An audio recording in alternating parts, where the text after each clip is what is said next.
고린도전서 15장 1절에서 11절까지 우리 한 절씩 교도하도록 하겠습니다. 제가 먼저 1절 읽겠습니다. 형제들아, 내가 너에게 전한 복음을 너에게 알게 하노니 이는 너희가 받은 것이요 또 그 가운데 선 것이라.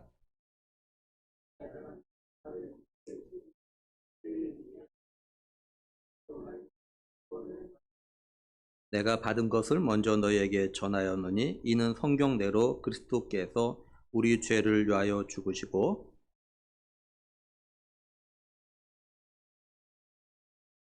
게바에게 보이시고 후에 12 제자에게와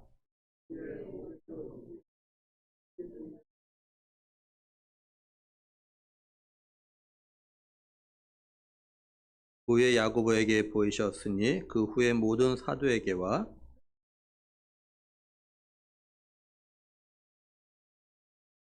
나는 사도 중에 가장 작은 자라. 나는 하나님의 교회를 박해하였으므로 사도라 칭함 받기를 감당하지 못할 자 아니라.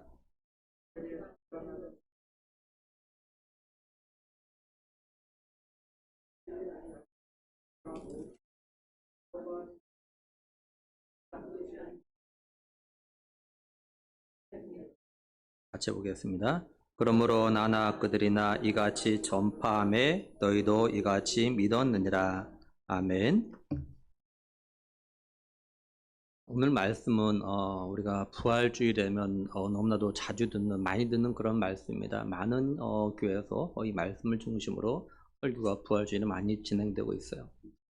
우리가 가지고 있는 성경은 구약 39권, 신약 27권, 그리고 1189장으로 되어져 있습니다. 성경의 1189장의 성경 가운데는요, 어떤 그 특징을 가지고 있는 그런 성경이 있어요. 소위 말해서 별명을 붙이는 그런 성경이 있습니다. 장이 있어요. 예를 들면 히브리서 11장은 믿음장이라고 합니다. 그리고 고린도전서 13장은 사랑장이라고 하죠. 그리고 고린도전서 15장은 부활장이라고 합니다. 바울이 고린도 교회 편지를 보내면서 이 고린도전서 15장에 58절에 걸쳐 가지고 부활에 대해서 이렇게 설명을 해주고 있습니다. 바울이 이렇게 58절이라는 긴 절을 통해 가지고 고린도 교회 성도들에게 부활에 대해서 이야기하는 이유가 있습니다. 고린도전서 15장 12절 보면요, 그리스도께서 죽은 자 가운데서 다시 살아나셨다 전파되었거늘 너희 중에서 어떤 사람들은 어찌하여 죽은 자 가운데서 부활이 없다 하냐, 이렇게 말씀을 해요. 그러니까 바울이요, 이미 고린도에서 사역을 할 때 성도들에게 죽은 자 가운데서 부활이 있다, 다시 말해서 예수 그리스도가 죽은 자 가운데서 부활하셨다, 이 말씀을 갖다 전하고 가르쳤다고요. 근데 나중에 바울이 고린도에 대한 소식을 듣는 가운데서 어떤 소리가 들리냐면은 고린도 교회 성도들 가운데서는 죽은 자의 부활이 없다, 더 나아가서 예수 그리스도의 부활을 갖다 믿지 않는 사람들이 있다는 소리를 갖다가 들은 겁니다. 근데 이게 단순히 한두 명만 그런 것이 아니라 여러 성도들이 죽은 자의 부활을 갖다 의심하고 부활을 갖다 믿지 않는 사람들이 있었던 거예요. 그래서 이것이 문제가 되어가지고 이게 바울의 귀에까지 이게 들린 겁니다. 그래서 바울이 이 문제에 대해서 다시 한번 이야기해야 될 필요성을 느꼈기 때문에 58절에 걸쳐가지고 이제 부활에 대해서, 먼저 그리스도의 부활에 대해서 이렇게 쭉 다시 한번 이야기하고 있는 겁니다. 근데 사실 이게 고린도 교회 성도들만의 문제는 아닙니다. 오늘날 모든 교회 성도들, 또한 우리 교회 성도들, 청년들, 또한 중고등부나 유초등부 아이들에게도 사실 이건요 똑같은 문제입니다. 또 부활된 문제는요, 신앙생활을 갖다 한 지 얼마 안 되는 어떤 성도나 청년들만이 아니라 신앙생활을 오래 한 성도, 10년 이상 신앙생활하고 또는 모태신앙인, 심지어는 직분자에까지도 이 부활에 대한 문제는 신앙은 문제가 되고 있어요. 다시 말해서 이런 사람들 가운데도 부활을 갖다 믿지 않고 의심하는 사람들이 있을 수 있다라는 거죠. 이걸 어떻게 알 수 있냐? 신앙생활을 갖다 하는 걸 보면 사실요 어느 정도 알 수가 있습니다. 정말로 예수 그리스도의 부활, 그리고 내가 죽었다가 예수님이 다시 오실 때 살아나서 생명의 부활로 또는 심판의 부활로 다시 살아난다는 걸 믿는다면, 그죠? 우리가 이 땅에서 믿음의 삶을 갖다가 이렇게 소홀하게 살지 않죠. 그러니까 정말로 내가 부활을 믿는다면, 그죠? 예수님 다시 오실 때 부활해가지고 천국으로 가느냐 지옥으로 가느냐 이것이 결정된다는 것 같다 믿는다면 우리가 이 땅에서 믿음의 삶 정말 제대로 잘 살 겁니다. 그러니까 신앙생활을 갖다 하는 걸 보면은 야, 저 사람이 정말로 부활 신앙을 갖다가 부활의 믿음을 갖다가 가지고 있는지 아니면 부활의 믿음이 없는지 어느 정도 드러날 수 있다라는 거죠. 이제 바울이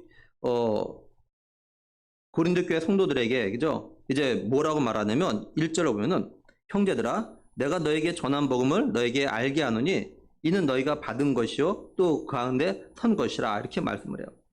여기 알게 하노니 이 말은 단순하게 알려준다 그런 말이 아닙니다. 이거는 내가 다시 복음을 전해가지고 더 이상 의심하지 않도록 확실하게 마음에 새겨놓겠다. 좀 이런 의미를 가지고 알리노니 이 말을 갖다 하는 겁니다. 그래서 공동번역 개정판은요, 형제 여러분, 전에 내가 전해준 복음을 여러분의 마음속에 되새겨주려고 합니다. 이렇게 번역해놨어요. 그러니까 저도 마찬가지죠.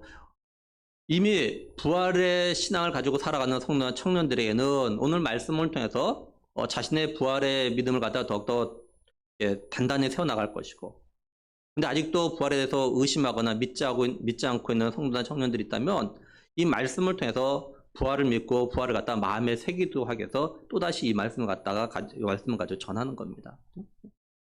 이제 바울은 지금 자신이 다시 말하는 복음은 처음 전하는 것이 아님을 갖다 이야기합니다. 1절 중반절 다시 보면은 이는 너희가 받은 것이요 또 그 가운데 선 것이라 이렇게 말씀을 해요. 여기 받은과 또 선이라는 섰다라는 이 헬라 단어는요 능동태로 되어져 있습니다. 그리고 받은은 과거형으로 되어져 있고 섰다는 것은 완료형으로 되어져 있어요. 이게 무슨 말이냐면 바울이 이전에 고린도 교회 성도들에게 복음, 그리스도의 부활 이걸 갖다 전했어요. 이때 고린도 교회 성도들이 자기들 스스로가 마음을 열고 이 복음을 갖다 받아들였다는 겁니다.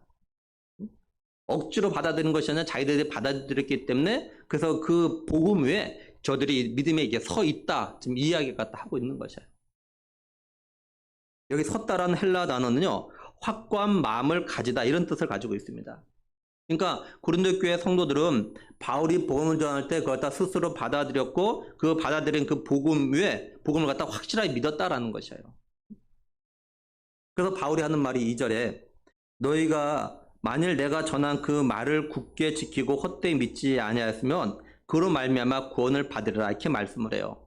공동번역 개정판은요. 그러므로 여러분이 헛되이 믿는다면 몰라도 그렇지 않고 내가 전해준 복음을 그대로 굳게 지켜나간다면 여러분은 이 복음으로 구원을 받게 될 것입니다. 이렇게 번역됐어요. 여기 헛되이란 말은 어떤 뜻이냐면요. 아무 목적도 없이 이런 말입니다. 아무 목적도 없이. 그러니까 바울은 고린도 교회 성도들에게 내가 전해준 복음을 갖다가 너희가 헛되이 믿지 않고 그대로 굳게 믿고 있다면 그 복음으로 말미암아 너희가 구원을 받게 될 거다. 이렇게 말하는 거죠. 다시 말하면 너희가 어떤 목적을 가지고 복음을 믿었다면 다시 말해서 구원을 얻기 위해서 복음을 갖다 믿었고 또 그 복음을 갖다가 지금도 굳게 지키고 있다면 그 복음으로 인해서 너희들이 구원을 받게 될 거다. 이 말을 갖다 하는 겁니다. 근데 이 말을 갖다 뒤집어 보면 많은 사람들이요. 복음을 들어도 다시 말해서 교회를 다녀도 또 예수를 믿는다고 하면서도 아무런 목적도 없이 교회 나오고 또 아무런 목적도 없이 예수를 갖다 믿는다고 하거나 또는 구원을 받기 위해서 예수를 믿는 것이 아니라 다른 목적을 가지고 예수를 갖다 믿게 되면 그건 다 헛된 믿음이라는 거예요.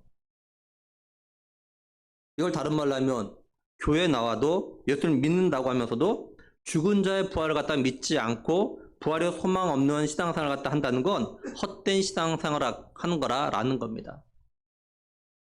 그렇다면 오늘 우리 자신들에게 좀 물어볼 필요는 있겠죠. 나는 어떤 목적을 가지고 교회 나오고 예수를 믿고 있는가? 나는 어떤 목적을 가지고 예배하고 기도하고 헌금하고 봉사하고 헌신하는가? 나는 훗날 예수님이 다시 이 땅에 오실 때 구원받고 영생을 얻기 위한 목적으로 예수를 믿고 있는가? 아니면 이 땅에서 내가 잘되고 건강하고 내 자녀가 잘되기 위해서 예수를 믿는다고 하고 있는가? 만약에 오늘 이 자리에 있는 우리들이 구원을 받기 위해서 예수님을 믿는 게 아니라면, 다른 목적을 가지고 교회 나오고 예배드리고 예수를 믿는다면 그건요 다 헛되이 믿는 거라는 겁니다. 예수님께서 나의 죄를 대신해서 십자가에 피 흘려 죽으시고 3일 만에 부활하심으로 내 모든 죄가 사해졌다는 것을 갖다 믿지 않고 또 예수님을 갖다 자신의 구원자로 믿지 않는다면 예수님을 믿는다고 하는 그 모든 게 다 헛되이 믿는 거라는 거예요. 그러니 다시 한번 우리 자신들이 물어볼 필요는 있겠죠. 나는 제대로 예수님을 갖다 믿고 있는가? 난 예수님을 제대로 믿고 있는가? 아니면 헛되이 믿고 있는가? 말하는 것은 정말로 예수님 갖다 제대로 믿고 그 믿음으로 구원받는 우리 모두가 되기를 또한 축원합니다. 이제 바울은 고린도 교회 성도들에게 전한 복음에 대해서 다시 한번 말을 합니다. 3절을 다시 보면은 내가 받은 것을 먼저 너에게 전하였느니 이는 성경대로 그리스도께서 우리 죄를 위하여 죽으시고 이렇게 말씀을 해요. 여기 먼저라는 헬라 단어가 가지고 있는 뜻이 뭐냐면 중요성에 있어서 최상의 이런 말입니다. 그러니까 가장 중요한 것 이런 말이에요. 가장 중요한 거. 뭐 우선순위 먼저가 아니라 가장 중요한 거. 가장 중요한 거. 그래서 공동번역 개정판은요. 나는 내가 전해받은 가장 중요한 것을 여러분에게 전해드립니다. 내가 많은 거 받았는데 그 중에서 가장 중요한 것을 내가 여러분에게 전한다. 가장 중요한 거. 그럼 바울이 전해받은 가장 중요한 게 뭘까요? 바울은 크게 두 가지를 이야기합니다. 첫째는 예수님께서 성경대로 죽으셨다가 성경대로 다시 부활하셨다라는 것이에요. 이것이 가장 중요한 거라는 겁니다. 3절 4절을 다시 보면 내가 받은 것을 먼저 너에게 전하였노니 이는 성경대로 그리스도께서 우리 죄를 위하여 죽으시고 장사 지낸 바 되셨다가 성경대로 사흘 만에 다시 살아나사 이렇게 말씀을 해요. 먼저 주목할 건요. 성경대로라는 말입니다. 3절과 4절에 성경대로라는 말이 가지고 있는 의미가 뭐냐면 예수님에게 일어난 모든 일들은 우연히 또는 갑자기 생겨난 일이 아니라는 것이에요. 예수님께서 이 땅에 오신 것부터 예수님께서 고난당하시고 또한 죽으셨다가 3일 만에 다시 부활하신 것, 이 모든 게 다 하나님의 계획에 의해서 이루어진 거라는 거죠. 다시 말해서 하나님의 아들이신 예수님께서 메시아로 구원자로 이 땅에 오신 것에 대해서 구약 성경에 그대로 다 기록되어져 있었다라는 것입니다. 그럼 먼저 성경대로 된 게 뭐냐? 3절을 보면 이는 성경대로 그리스도께서 우리 죄를 위하여 죽으시고 이렇게 말씀을 하죠. 다시 말해서 그리스도께서 하나님의 계획대로 하나님의 뜻을 이루기 위해서 이제 죽으셨다라는 것입니다. 구약 성경에 보면 예수님의 죽으심에 대해서 많은 성경에 많은 곳에서 이제 말씀해 주고 있어요. 근데 대표적인 것 들라면 우리가 잘 아는 이사야 53장이죠. 이사야 53장 5절 6절 보면 그가 찔림은 우리의 허물 때문이요 그가 상함은 우리의 죄악 때문이라. 그가 징계를 받음으로 우리가 평화를 누리고 그가 채찍에 맞음으로 우리는 나음을 받았도다. 우리는 다 양 같아서 그렇게 행하여 각기 제 길로 갔거늘 여호와께서는 우리 모두의 죄악을 그에게 담당시키셨다 이렇게 말씀을 해요. 근데 사실 이것보다 더 거슬러 올라가죠. 언제냐면 아브라함이 하나님 명령에 따라서 이삭을 갖다가 번제물로 바치는 그 일입니다. 아브라함은 하나님 명령에 따라서 자신의 독자 이삭을 갖다가 하나님께 번제물을 바치려고 모리아산으로 갔죠. 근데 하나님께서 숫 양을 갖다 예배해 놓으셨어요. 그래서 아브라함은 자신의 독자 이삭 대신에 그 숫 양을 잡아서 하나님께 번제를 드립니다. 이건 하나님께서 우리를 사랑하셔서 자신의 독생자 예수 그리스도를 갖다 이 땅에 보내셔가지고 그 예수님이 우리의 죄를 대신해서 십자가에 못 박혀 죽으실 것을, 피 흘리실 것을 갖다가 이제 예표로 보여주신 그 사건이죠. 그리고 이스라엘 백성들이 출애굽할 때 또한 사건이 나타나죠. 유월절에 어린 양의 피를 갖다가 문설주에 바르면 죽음의 사자가 그 집을 건너뛰어 가서 그 집은 장자들 다 살아났죠. 이거는 예수님께서 우리의 죄를 대신해서 이제 하나님 어린 양 되셔가지고 십자가에서 피 흘려 죽으실 것. 또 우리가 이걸 갖다 믿게 되어지면 그 믿는 사람들은 예수님의 그 피가 다 덮어서 이제 죽지 않는 구원을 받을 걸 갖다 예표해 주는 그 사건이죠. 또 이외에도 스가랴 12장 10절을 보면은 내가 다윗의 집과 예루살렘 주민에게 은총과 강구하는 심령을 부어주리니 그들이 그 찌른 바 그를 바라보고 그를 위하여 애통하기를 독자를 위하여 애통하듯 하며 그를 위하여 통곡하기를 장자를 위하여 통곡하듯 하리로다 이렇게 말씀을 해요. 이건 예수 그리스도가 고난을 받으실 것을 갖다 말하고, 또한 예수님이 고난당하는 것을 갖다 본 백성들이 이제 그것을 보면서 회개를 해요. 회개하는데 어떤 식으로 회개하냐? 마치 자신의 장자, 자신의 독자가 죽어서 애통하듯이 그렇게 이제 회개할 걸 갖다가 이제 예언한 그런 말씀입니다. 이처럼 예수님은요, 성경에 기록된 대로, 그죠? 고난과 죽음을 갖다가 당하셨다라는 것입니다. 근데 우연히, 단지, 이렇게 자신의 제자 가룟유다에게 팔려가지고 죽은 그런 것이 아니라는 것이에요. 다음으로 예수님은 4절을 다시 오는 장사 지낸 바 되셨다가 성경대로 사흘 만에 다시 살아나사 이렇게 말씀을 해요. 예수님이 성경대로 죽었다가 이제 사흘 만에 부활하셨다는 거죠. 이것도 성경에 기록된 대로 예수님께 다시 살아나셨다는 겁니다. 시편 16편 10절에 보면요. 이는 주께서 내 영혼을 수월에 버리지 아니하시며 주의 거룩한 자를 멸망시키지 아니하실 것임이니이다. 이렇게 말씀을 해요. 여기 주의 거룩한 자는요, 예수님을 갖다 말하는 겁니다. 그리고 멸망시키지 않으실 거라는 건요, 죽음의 자리에 그대로 두지 않을 거라는 거죠. 다시 말해서 다시 하나님께 살리신다, 이 말 갖다 하고 있는 겁니다. 그리고 마태복음 12장 40절에는 요나가 밤낮 사흘 동안 큰 물고기 뱃속에 있었던 것 같이 인자도 밤낮 사흘 동안 땅속에 있으리라 이렇게 말씀을 해요. 예수님께서 요나 선지자가 이제 큰 물고기 뱃속에서 3일 있었던 이걸 갖다가 이야기하시면서 자신도 죽었다가 3일 만에 다시 살아날 걸 갖다가 이제 말씀하시죠. 그리고 예수님은 자신의 고난과 죽음, 그리고 죽었다가 3일 만에 다시 부활할 걸 갖다가 제자들에게 3번씩이나 말씀하셨다고요. 마태복음 16장 21절에는 이때로부터 예수 그리스도께서 자기가 예루살렘에 올라가 장로들과 대제사장들과 서기관들에게 많은 고난을 받고 죽임을 당하고 제3일에 살아나야 할 것을 제자들에게 비로소 나타내시니 이렇게 말씀을 해요. 그러니까 예수님은 성경에 기록된 대로 예언된 대로 죽으셨다가 사흘 만에 다시 살아나셨다라는 거죠. 그 바울이 받은 것 중에 가장 중요한 것이 바로 이거라는 거야. 성경대로 예수님이 죽으셨다가 다시 성경대로 살아나셨다. 이것이 가장 중요한 거다. 그다음에 바울이 말하는 자신이 받은 가장 중요한 건 두 번째는 뭐냐면 부활하신 예수님을 본 증인들이 있다라는 것이에요.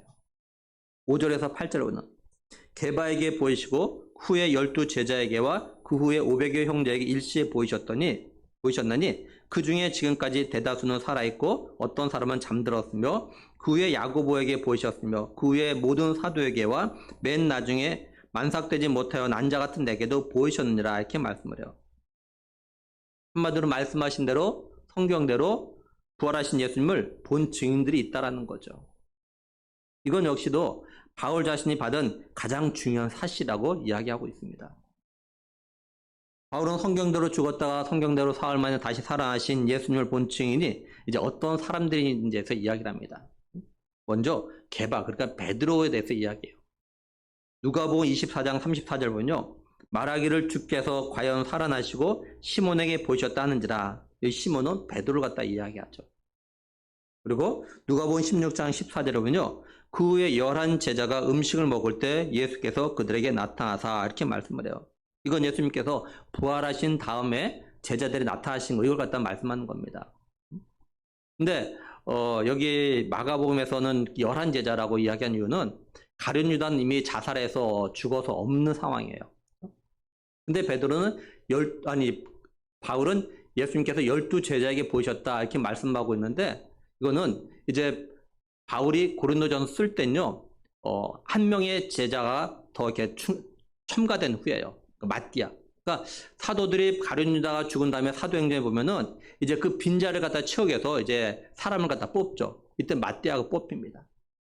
근데 사도들이 그 한 자리를 갖다가 채울 사람을 갖다가 선택하는데 어떤 사람을 갖다가 선택하냐. 다시 말해서 한 자리 비는 그 제자, 사도의 자리를 갖다가 어떤 자기가 갖춘 사람이 돼야 된다고 이야기하냐면 사도행전 1장 21절 22절 보면요. 이러함으로 요한의 세례로부터 우리 가운데서 올려져 가신 날까지 주 예수께서 우리 가운데 출입하실 때 항상 우리와 함께 다니던 사람 중에 하나를 세워 우리와 더불어 예수께서 부활하심을 증언할 사람이 되게 하여야 하리라 하거늘 이렇게 말씀을 해요. 그러니까 이걸 보면 마띠아는요 비록 12 제자에 뽑히지 않았지만 예수님이 세례를 받으실 때부터 부활 승천하실 때까지 계속 제자들과 함께 따라다녔던 사람인 걸 알 수가 있는 거죠. 그러니까 결국 이 마띠아도 부활하신 예수님 갖다 본 사람이라는 거죠. 그래서 결국 12제자가 부활하신 예수님 갖다 봤다라는 겁니다. 그리고 또 누가 봤냐면 예수님께서 500의 형제에게 일시에 보이셨다 이렇게 이야기하죠. 근데 그 500의 형제 중에서 대다수는 살아있고 몇 사람은 잠들었다 다시 말해 죽었다는 거죠. 한마디로 부활하신 예수님을 본 사람들 가운데 대다수는 살아있다는 겁니다. 그러니까 자신이 예수님의 부활에 대해서 말하는 것이 거짓말이 아니라라는 거죠. 그리고 야고보가 봤다라고 이야기합니다. 이 야고보는 예수님의 동생을 갖다 이야기하는 겁니다. 야고보서 쓴 사람이야, 이렇게 쓴 사람이에요. 그리고 모든 사도와 맨 나중에 바울 자신에게 보이셨다 이렇게 말씀을 하죠. 이거는 바울 같은 경우는 부활하신 예수님, 부활하시고 하늘나라로 가신 예수님께서 담에색에서 자신에게 나타나신 이걸 갖다 이야기하는 거예요. 근데 우리가 여기서 좀 생각해 볼 건 바울이요 예수님의 부활을 본 사람이 이렇게 많음을 이야기하면서 실명을 갖다 거론하고 있는 사람들입니다. 예수님이 실명을 거론한 사람은 게바 그러니까 베드로 그리고 야고보 그리고 이제 바울 자신이에요. 이 세 사람을 갖다 좀 세 부류로 나누어서 좀 생각해 볼 수 있을 것 같아요.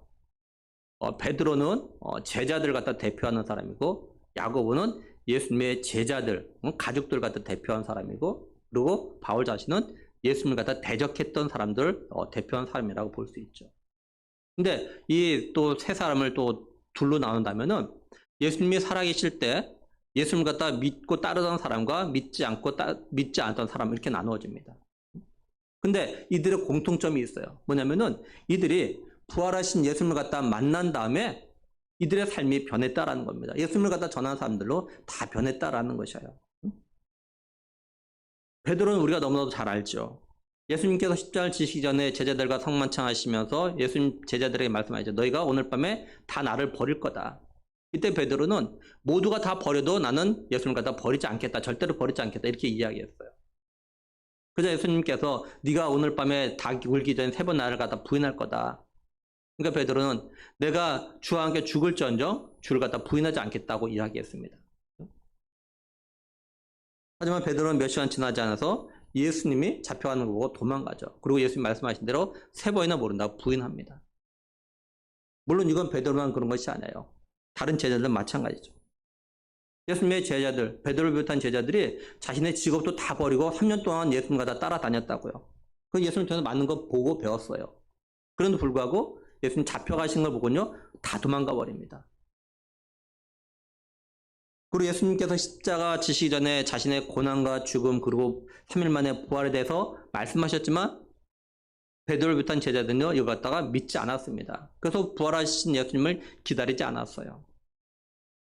그래서 어떤 일이 생겼습니까? 나중에 부활하신 예수님께서 이들에 나타나서 이들을 갖다 책망하시죠. 마가복음 16장 14절 보면 그 후에 11 제자가 음식 먹을 때 예수께서 그들에게 나타나사 그들의 믿음 없는 것과 마음이 완악한 것을 꾸짖으시니 이는 자기가 살아난 것을 본 자들의 말을 믿지 아니함이라 이렇게 말씀을 해요. 그 후가 언제냐면 부활하신 예수님께서 막달라 마리아를 비롯해서 또한 엠마오로 가던 2 제자에게 나타나셨다고요. 그래서 이 막달라 마리아와 또 이제 그 엠마오로 가던 2 제자가 이 제자들이 와가지고 예수님 부활하셨다 이 이야기를 또 전했어요. 근데 이걸 들었음에도 불구하고 이 제자들이 믿지 않았던 겁니다. 그래서 예수님께 나타나셔가지고 왜 부활을 이야기했는데도 믿지 않았냐 이렇게 책망하셨던 거예요. 그러니까 제자들이 이처럼 증인이 있음에도 불구하고 예수님의 부활을 갖다 믿지 않았던 거죠. 그러다가 베드로를 비롯한 제자들이 성경대로 죽으셨다가 성경대로 부활하신 예수님을 갖다 만난 다음에 진정으로 하나님 나라에서 헌신하는 사람으로 변했다라는 거죠. 사도행전에 보면 베드로가 그죠? 유대인과 예루살렘에 사는 모든 사람들에게 들으라고 하면서 무슨 이야기를 하냐면 예수님이 십자가를 갖다 지시게 된 이유 그리고 하나님께서 죽었던 예수님을 갖다 살리신 이유를 갖다가 말했습니다. 그리고 베드로가 뭐라고 하냐면 사도행전 2장 32절에 이 예수를 하나님이 살리신지라 우리가 다 이 일의 증인이다 이렇게 말씀을 해요. 그러니까 베드로는 자신을 비롯해서 다른 제자들이 죽었다 살아나신 예수님의 증이라 자신을 봤으니까 이해를 합니다. 그래서 대제사장과 사두개인들이 이제 베드로를 비롯한 사도들 갖다가 잡아요. 죽었다 살아나신 예수님 갖다 전한다고 이들을 잡습니다. 그리고 감옥에 가두기도 하고 또 매를 때려요. 근데 사도들은 오히려 어떻게 했느냐? 사도행전 5장 40절에서 42절은요. 그들이 옳게 여겨 사도를 불러들여 채찍질하며 예수의 이름으로 말하는 것을 금하고 놓으니 사도들은 그 이름을 위하여 능욕받는 일에 합당한 자로 여기심을 기뻐하면서 공의 앞을 떠나니라. 그들이 날마다 성전에 있든지 집에 있든지 예수는 그리스도라고 가르치기와 전도하기를 그치지 아니하니라 이렇게 말씀을 해요. 예수님이 십자가에 지시기 전에 겟세마네에서 기도하시고 물에게 잡혀갈 때 자신들도 잡혀갈까봐 무서워서 도망갔던 이 제자들입니다. 그런데 예수님께서 성경대로 죽으셨다가 성경대로 부활하신 그 예수님 갖다 만난 후에 이 제자들은요 이제 이런 걸 두려워하지 않아요. 맨 맞는 거 두려워하지 않습니다. 감옥에 가는 거 두려워하지 않습니다. 오히려 더 열심히 예수님이 그리스도라고 메시아라고 하나님이 약속하신 그 메시아라고 전했다라는 거죠. 한마디로 3년 동안 예수님을 그렇게 따라다녔음에도 불구하고 변하지 않았던 이 제자들이 부활하신 예수님을 갖다 만난 후로는요 완전히 변했다라는 겁니다. 그리고 예수님의 동생 야고보도 마찬가지예요. 예수님의 동생들과 가족들은요 예수님이 하나님의 아들이고 메시아라는 것을 갖다 믿지 않았습니다.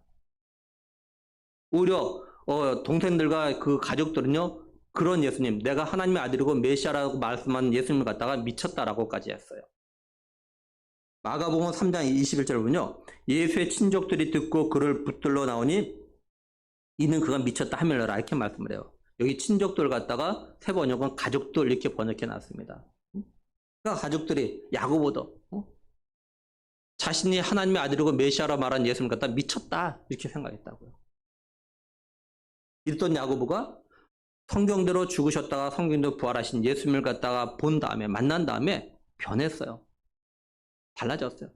그래서 예수를 믿고 예루살렘 교회 기둥 같은 사람으로 세워집니다. 지도자가 되죠. 바울이 이 야고보에 대해서 뭐라고 이야기하냐? 갈라디아서 2장 9절에 보면 또 기둥같이 여기는 야고보와 이렇게 이야기합니다. 그러니까 예수님의 동생 야고보가 성경대로 죽었다가 부활하신 예수님을 갖다 만난 후로 변해가지고 이렇게 예루살렘 교회 기둥 같은 존재가 되었다는 겁니다. 그래서 이 야고보가 바로 야고보서를 갖다 쓴 겁니다. 그리고 우리가 잘 아는 바울은 예수를 믿는 성도를 갖다 잡아서 감옥에 가두는 그런 사람이죠. 다메섹에서 부활하신 예수님이 바울을 만나 주실 때도 다메섹에서 예수를 믿는 사람을 잡아가지고 이제 예루살렘에 오려고 했던 그때 예수를 갖다 만난 겁니다. 그래서 바울은요 이후로 성경도 죽으셨다 부활하신 예수님 그리고 하나님의 아들이신 예수님이 구원자라는 것 갖다가 전하는 사람으로 이렇게 변합니다. 바울은 예수님을 전할 때 자신이 성경도 죽으셨다 성경도 부활하신 예수님을 만나기 전에 어떤 삶을 살았는지에 대해서 종종 이야기를 하죠. 바울이 자신의 영적 아들 디모데에게 편지를 보내면서 이렇게 이야기하지 않습니까? 디모데전서 1장 13절에 내가 전에는 비방자여 박해자여 폭행자였으나 근데 이것은 자기가 믿지 아니할 때 이렇게 한 거다. 또 갈라디아 교회 편지를 보내면서 뭐라고 했냐? 갈라디아서 1장 13절 보면 내가 이전에 유대교에 있을 때 행한 일을 너희가 들었거니와 하나님의 교회를 심히 박해하여 멸하고 세 번역은 내가 전에 유대교에 있을 적에 한 행위가 어떠하였는지를 하는가를 여러분이 이미 들은 줄 압니다. 나는 하나님의 교회를 몹시 박해하였고 또 아주 없애버리려고 하였습니다. 이랬던 바울이 성경대로 죽으셨다가 성경대로 부활하신 예수님을 만난 다음에 예수님을 전한 사람으로 변하죠. 완전히 새 사람이 돼버려요.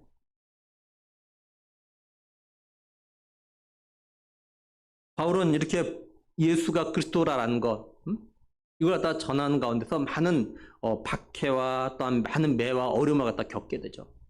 바울은 자신의 이런 삶에 대해서 이렇게 이야기합니다. 고린도후서 11장 23절에서 27절 보면 그들이 그리스도의 일꾼이냐 정신없는 말을 하거냐 나는 더욱 그러하도다. 내가 수고를 넘치도록 하고 옥에 갇히기도 더 많이 하고 매도 수없이 맞고 여러 번 죽을 뻔하였으니 유대인들에게 40에서 하나 감한 매를 5번 맞았으며 3번 태장으로 맞고 1번 돌로 맞고 3번 파선하고 일주일을 깊은 바다에서 지냈으며 여러 번 여행하면서 강의 위험과 강도의 위험과 동족의 위험과 이방인의 위험과 신의 위험과 광야의 위험과 바다의 위험과 거짓 형제 중의 위험을 당하고 또 수고하며 애쓰고 여러 번 자지 못하고 줄이고 목마르고 여러 번 굶고 춥고 헐벗었노라.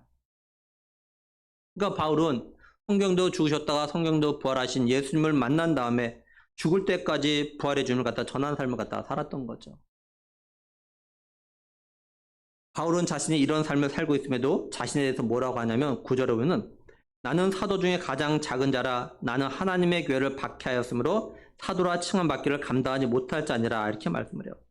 바울 자신이 사도 중에 자신을 갖다 가장 작은 자라고 하는 이유는 뭐냐면 자신이 하나님의 교회를 박해했기 때문에. 그래서 자신은 사도라 부름 받는 것이 참 감당하지 못할 자라 이야기해요. 그러니까 부활하신 예수를 만나기 전에는 교회를 갖다 박해했던 이것 때문이라는 거죠. 그러니까 바울은 자신이 부활하신 예수님이 자신을 갖다 만나주시기 전에 교회 했던 일, 다시 말해서 예수님을 대적했던 지난날의 삶들을 생각하면서 자신은 사도라고 불림을 받을 자격이 없는 사람이라고 이야기합니다.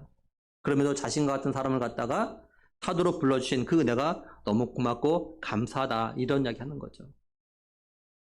그리고 바울은요 자신이 사도라고 불리고 또 자신이 이런 삶을 갖다 살게 된 거는 10절에 보면 그러나 내가 나 된 것은 하나님의 은혜로 된 것이니 내게 주신 그 은혜가 헛되지 아니하여 내가 모든 사도보다 더 많이 수고하였으나 내가 한 것이 아니요 오직 나와 함께 하신 하나님의 은혜로라 이렇게 말씀을 해요. 그러니까 바울은 자신이 지금까지 이런 삶을 살게 된 게 하나님의 은혜라고 말합니다. 바울 자신이 하나님 나라와 복음을 위하여서 여러 고난과 박해를 당하면서도 이렇게 복음을 전하는 삶을 살았던 것은 모두 하나님의 은혜라는 것이에요. 바울은 하나님께서 하나님의 교회를 박해했던 자신을 택하셔가지고 성경대로 부활하신 예수님이 자신을 만나주신 그 은혜를 기억하는 겁니다. 그래서 그 은혜가 헛되지 않게 하려고 어느 사도보다 더 많이 수고했다 이렇게 이야기해요. 근데 바울은 이렇게 할 수 있었던 것도 자신과 함께 하신 하나님의 은혜 때문이라 말합니다.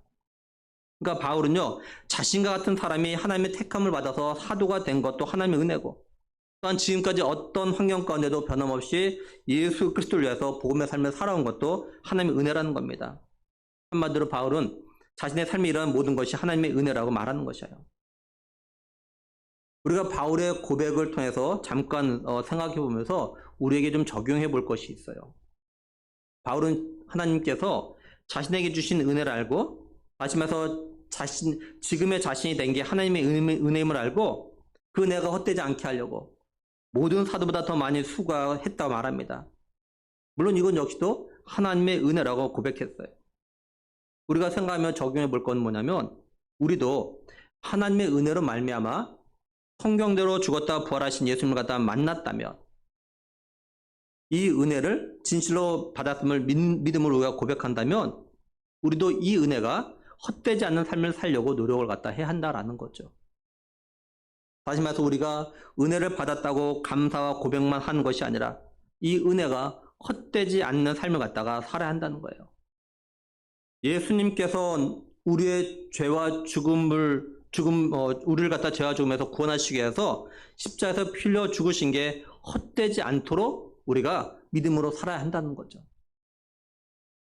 쉬운 예로 대부분의 부모님들은요 자녀를 양육하면서 그죠? 내가 이렇게 수고했으니까 내가 수고한 대로 자녀들이 잘 자라길 바라는 그런 마음들이 있어요. 또 우리 공부하는 학생들은 내가 공부를 한 수고를 했으면 내가 공부한 수고가 헛되지 않길 그런 마음들이 있죠. 또 직장 생활하는 우리 성도나 청년들 같은 경우도 내가 직장에서 열심히 수고했는데 그 수고가 헛되지 않냐고 내가 수고한 열매가 나타날 수 있도록 그 사람들에게 직장 사람들이 인정받고 또 그 인정받은 것이 연봉이나 또 월급의 인상이 나타나길 그 바라는 마음들이 있잖아요. 그렇죠? 그러니까 주님도 우리에게 우리의 죄를 위해서 십자가에 피 흘려 죽으시고 또 우리를 살려주신 그 수고가 헛되지 않게 할까 사실 우리에게 바라고 계실 겁니다. 그러니까 한번 우리 자신을 갖다 한번 돌아보자는 거죠. 혹시 나는 지금까지 내가 받은 하나님의 은혜가 헛되게 하는 삶을 갖다가 살지는 않았는지, 또 지금도 하나님의 은혜가 헛되게 하는 삶을 갖다가 살고 있는 건 아닌지, 나는 하나님의 은혜가 헛되지 않도록 하려고 최선을 다하는 믿음의 삶을 갖다가 살고 있는지,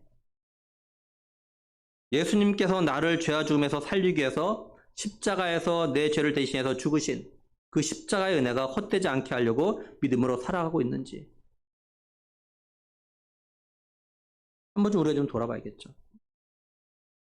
바울이 성경대로 죽었다가 성경대로 부활하신 예수님을 갖다 만난 사람들의 이름을 갖다 이야기하고 또 자기 자신에 대해서 이야기하는 이유는 예수님의 죽으심과 부활하심에 대해서 들었음에도 불구하고 믿지 않고 있는 고린도 교회 성도들에게 성경대로 죽었다가 부활하신 예수님을 만난 사람들의 삶을 보면 죽은 자 가운데 부활이 있고 예수 그리스도가 죽은 자 가운데 부활하셨다는 걸 알 수 있지 않냐, 지금 이런 이야기를 하고 있는 거죠.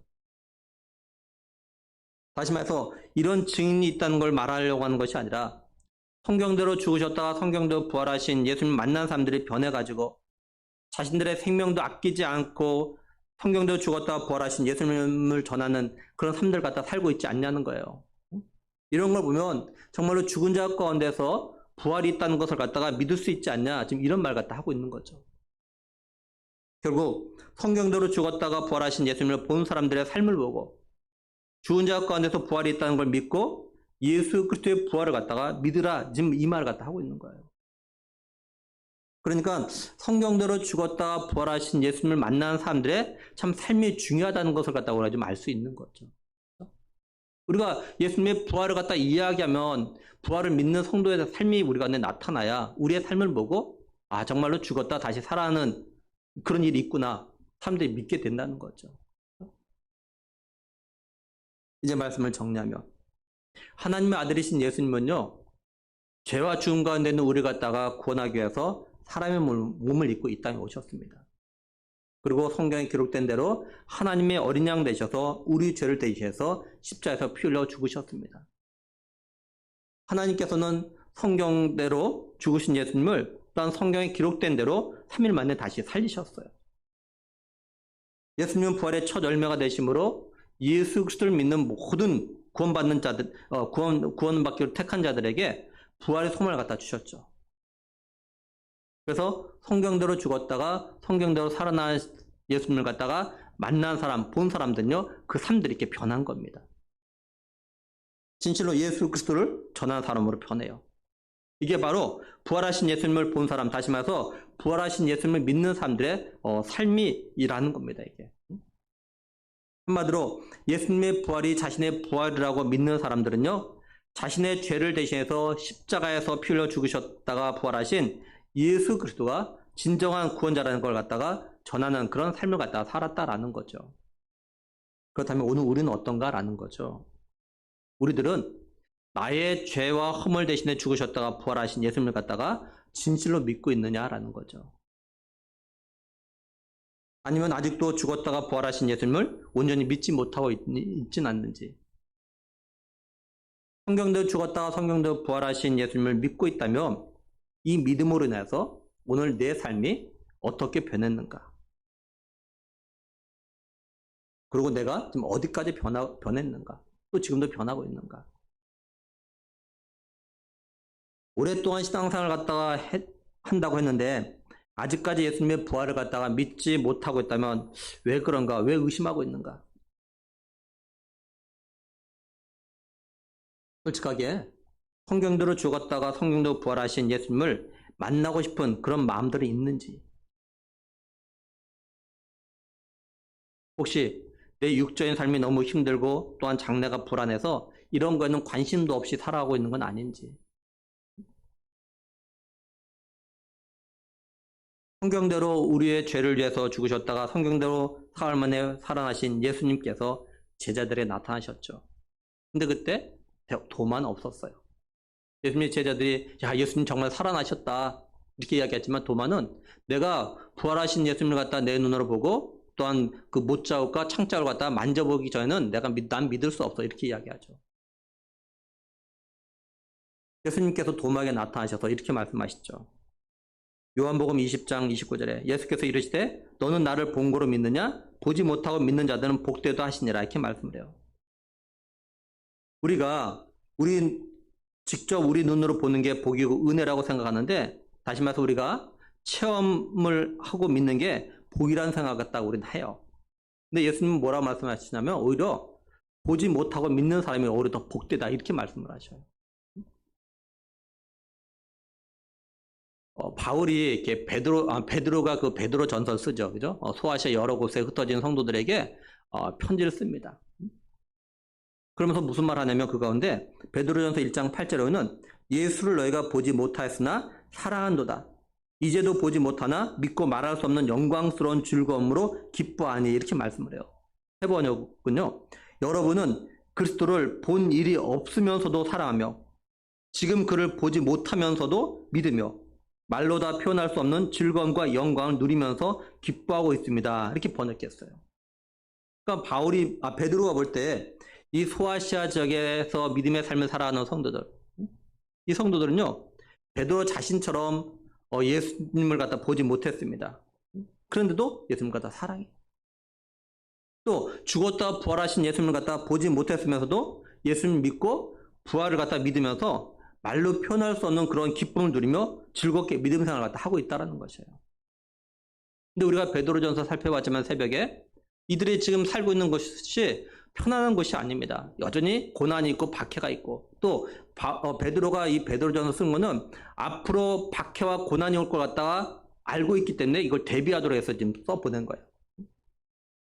그러니까 이 베드로의 편지를 받는 이 성도들은 환난과 박해 가운데서 피해서 왔는데 그건 역시도 이제 환난과 박해가 다가올 거고, 그럼에도 불구하고 자신들이 예수님 갖다 보지도 못했는데 여전히 예수님 갖다 믿고 사랑하고 있고 기쁨과 즐거움을 살아가고 있다. 지금 이렇게 이야기하고 있다. 오늘 이 예배 자리에 있는 우리 대부분은 오늘 말씀에 나오는 사람들처럼, 그죠? 뭐 게바나 또는 야고보나 또는 뭐 500의 형제나 또는 뭐 12 사도나 또 바울처럼 부활하신 예수님 갖다 직접 보지 못했어요. 그런데 부활하신 예수님의 말씀에 의하면 우리가 눈으로 보지 못했지만 예수님의 부활을 믿는다면 우리가 더 복 있는 사람들이라는 거죠. 우리가 우리의 죄를 위해서 십자가 죽으셨다가 성경대로 부활하신 예수님을 만나는 방법, 부활의 예수님을 만나는 방법은요, 바로 성경 말씀입니다. 성경 말씀. 그리고 우리가 진정으로 예수님의 부활을 믿는다면, 다시 말해서 성경을 통해서 부활하신 예수님을 믿는다면 이제 우리의 삶도 좀 변해야 한다는 거예요. 부활의 소망을 가진 성도의 삶은 변해야 된다는 거죠. 먼저 우리의 삶의 목적이 좀 달라져야 돼, 이제는요. 예를 들면 일터에서 일하는 목적, 또는 공부하는 목적이 좀 변해야 됩니다.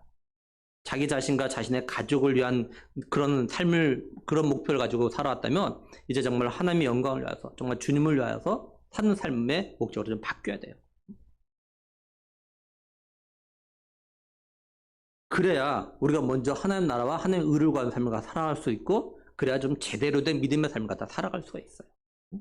목적이 안 바뀌면요, 우리가 제대로 된 믿음의 삶을 갖다 살아갈 수가 없는 겁니다. 다음으로는 우리의 삶의 중심이 좀 변해야 돼요. 지금까지는 나 자신이나 가정 중심이었다면, 또 세상 중심이었다면 이제 하나님 중심, 성경 중심, 믿음 중심으로 좀 바뀌어야 돼요. 그리고 우리의 믿음의 삶과 영적인 삶이 우리 육적인 삶보다 우선이 돼야 돼요. 그래야 어떤 어려움 가운데도 믿음 잃지 않냐고 부활의 소망을 가진 성도답게 믿음으로 그 어려움을 갖다 이겨나갈 수 있게 되어지는 거죠. 그래서 간절히 바라는 거는 하나님의 구원 계획에 따라서 우리를 갖다 죄와 죽음에서 구원하시기 위해서 하늘의 모든 영광과 권세를 갖다가 다 내려놓으시고 이 땅에 오셔서 성경대로 죽으셨다가 성경대로 부활하신, 그리고 우리의 부활 대신 예수 그리스도를 믿는 그런 은혜가 우리 모두에게 임하기를 간절히 소원합니다. 그리고 우리가 말씀을 통해서 부활의 예수님 갖다 만나서 삶이 변하고 또한 부활의 증인으로 살아가는 우리가 되기를 또한 간절히 원합니다. 죽은 자 가운데 다시 살아나신 예수님의 부활이 곧 나의 부활임을 믿고 이 부활 신앙, 이 부활 믿음을 가지고 다시 오실 예수님을 기다리는, 또한 예수님을 맞이하는 그런 믿음의 삶을 살아나가는 우리 모두가 되기를 부활의 소망 되시며 우리의 부활 되신 예수 그리스도의 이름으로 간절히 축원합니다. 기도하시겠습니다. 하나님 아버지, 정말로 감사합니다. 죄 허물로 죽었던 우리, 죄로 인해 하나님과 원수 관계였던 우리를 사랑하셨기에 우리를 구원하시기 위해서 말씀하신 대로 약속하신 대로 예수 그리스도 이 땅에 보내주셨고, 그 예수님께서는 또 성경에 기록된 대로 우리를 위해서 하나님의 어린 양이 되셔서 화목제물이 되셔서 피 흘려 죽으셨다가 또 성경에 말씀하신 대로 사흘 만에 부활하심으로 우리에게 부활의 소망을 주신 그런 은혜를 갖다가 저희들이 다시 한번 기억하며 감사함을 드립니다. 하나님 아버지, 우리가 부활하신 예수님을 갖다 직접 우리 눈으로 보진 못했지만 예수님 말씀하신 대로 보지 못하고 믿는 자가 복되다. 성경 말씀을 통해서, 하나님 말씀을 통해서 부활하신 예수님을 갖다 만나고 믿음으로 인하여서 남은 삶, 우리가 부활의 소망을 가지고 믿음으로 살아가는 우리가 되게 하여 주시옵소서. 또한 아버지 하나님, 정말로 성경에 예수님의 부활을 본 사람들이 삶이 변했던 것처럼, 정말로 부활의 주님을 전한 사람으로 변했던 것처럼, 하나님 우리도 그 부활의 주님을 만나고 부활의 믿음을 가지고 변화된 삶을 살아나가는, 정말로 예수님의 그 십자가의 은혜, 그 은혜가 헛되게 하지 않는 정말로 그런 삶을 살아나가는 우리 모두가 되게 하여 주시옵소서. 그래서 하나님 아버지, 예수님이 다시 오실 때 정말 기쁨으로 주님 맞이할 수 있는 우리 모두가 되길 간절히 원하옵고 우리 주 예수 그리스도의 이름으로 기도드리옵나이다. 아멘.